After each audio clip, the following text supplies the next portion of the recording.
I can tell you, and your attorney can probably tell you, the person who's 80 years old and you scammed them out of $12,000, they're probably on a fixed income. They worked all their life to save that, and you came in because you didn't. You didn't just take money, you took security from an 80-year-old man living on a fixed income.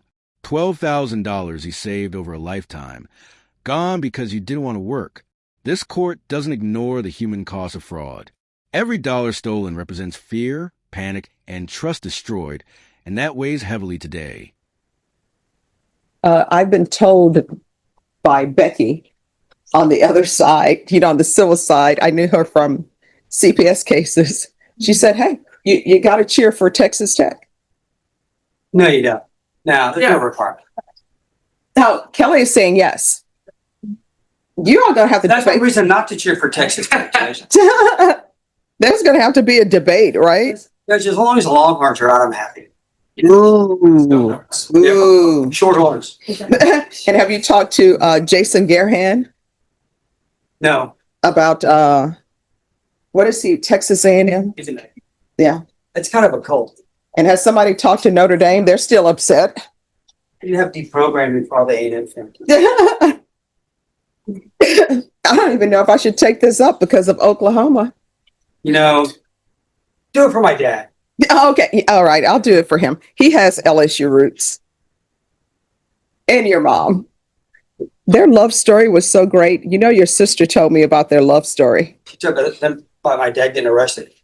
Yeah, she told me about that. And I can joke with him. We've known each other forever. All right. The court is calling 2023 CR 5888 State versus Anaya Gifford. Can I have parties announced for the record for the state? Megan Galloway for the state. For the for defendant, Your Honor. And are you Miss Gifford? All right. You entered a plea of guilty on October 16th. There was a request for a PSI.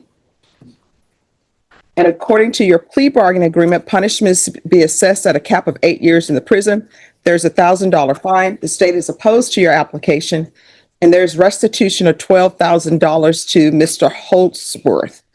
Have both parties had a chance to review the PSI? Yes, I've reviewed it, Your Honor, and I have no objections. I don't have any objections, Judge. All right. And are there any witnesses? The state has no witnesses, Your Honor. No, Judge, I just have an argument. All right. The court will hear argument. State you're opposed. I am, Your Honor. I'm asking for the court to deny the application and sentence her to 8 years and reserve the rest of my time. All right. You may proceed. So, Judge, I want to point out from looking at this, Ms. Gifford was sentenced to a federal prison for a conspiracy charge that I think this case arose out of. She was released, I think, actually with a warrant in place from the federal penitentiary, and then made bond here. And I don't know why this was not included originally with the federal prosecution, or if in fact I don't have a copy of the federal PSI, and I can't really determine whether or not the complainant in this one is actually a complainant involved on the federal case. And if the court notes, there's a restitution amount among all the people who were sentenced of $1,235,000. Ms. Gifford's currently paying restitution to federal supervised release, which is the federal equivalent of parole for this the federal charges. And she's employed now. She lives in Georgia, and is capable of paying restitution on this case. If the court grants her deferred, obviously it would have been better for her if this case had been included in the federal sentence. And I think how much I got sentenced to 57 months and I served 30 months. So if the court doesn't grant her application, I ask the court to give her credit for the time she spent in the federal penitentiary, since this is in fact, I think, out of the same fact pattern and I think the same conspiracy. But I would ask that she's been released and she's paying restitution now that the court grant her probation and just let her pay restitution on this case as well. Like I said, I have no way of determining what restitution was ordered.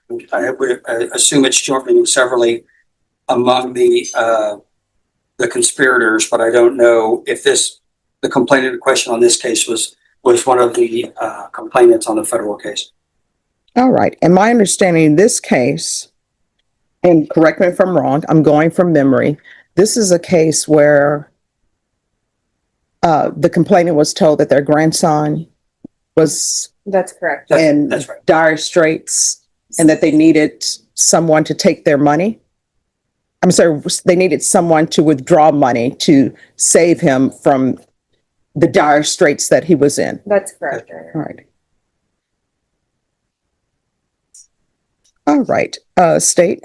Judge, so what Mr. Mauer represented to the court is correct. There was a federal prosecution. Excuse me just a second. All right, I can see you're pregnant, so there's no need to I'm not trying to show Okay. that off. all right, thank you. You may continue. Restitution isn't a suggestion, it's a responsibility. This victim believed his grandson was in danger, and you exploited that fear. The court wants answers, not excuses. If you want mercy, you must show accountability. February isn't far away, and $12,000 will speak louder than any apology ever could. There was a federal prosecution that occurred out of San Diego, and the court is aware of the $1 million restitution that they were ordered to pay out of San Diego.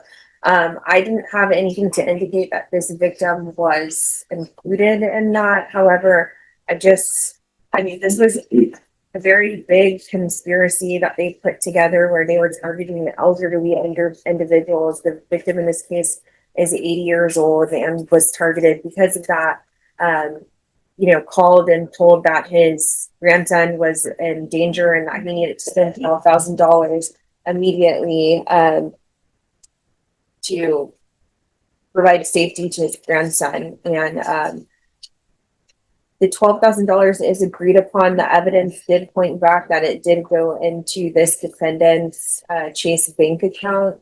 And in the stipulated evidence, the Chase bank records are in there where the account is belonging to Anijah Gifford, Your Honor. And so we would ask that you order the restitution if you do give her community supervision, but I just don't believe that she's a good candidate for community supervision. So we would ask that you deny the application. All right. I'm not saying I'm going to deny it or grant it, but when are you going to have this $12,000?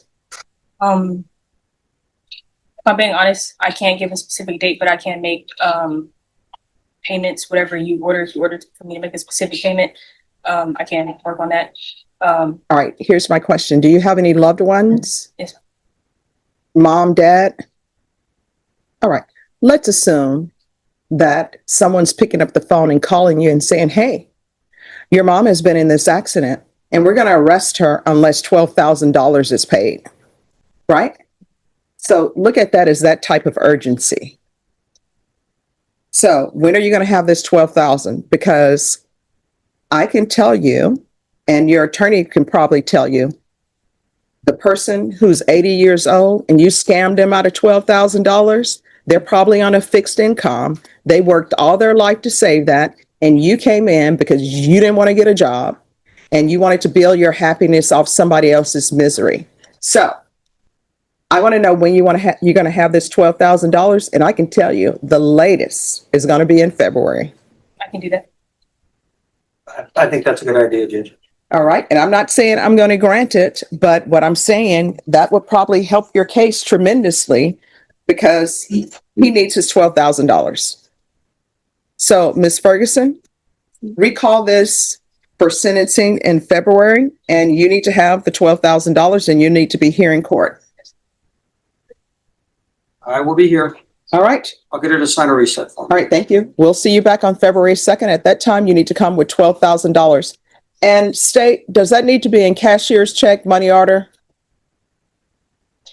And usually there's an upfront restitution form we have to fill out. I can do that. All right. Yes, ma'am. Thank you. You're welcome. And I'm sorry, Norm, you said February